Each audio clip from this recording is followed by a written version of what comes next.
Former Vice President Mike Pence has been making his way through Iowa this week and tonight stopped to meet GOP voters in Neola. 3 News Now's Alex Whitney caught up with Pence and voters and brings us the latest tonight.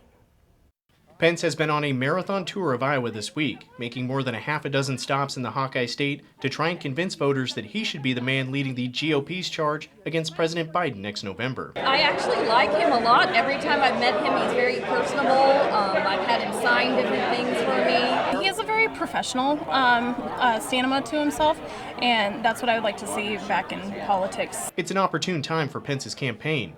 His two biggest rivals in the race, former President Donald Trump and Florida Governor Ron DeSantis, have both faced troubled campaigns as of late. Poll numbers for DeSantis continue to slide, and Trump faces federal indictment.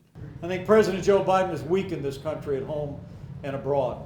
Amen. And now more than ever, we need new leadership in the Republican Party and new leadership in America to bring this country back. Since his campaign started, Pence has tried to strike a balance between highlighting the accomplishments of the Trump-Pence administration and distancing himself from his former running mate. He was quick to brag about the role that he played in helping nominate 3 Supreme Court justices that he credits with the overturning of Roe v. Wade. But as much as Pence touted his accomplishments as vice president, he was quick to distance himself from the work of his former boss, in particular, his work with foreign dictators. Well, I never had any illusions about Vladimir Putin. In the vice presidential debate in 2016, I said Vladimir Putin was the small and bullying leader of Russia. My opinion of that never changed.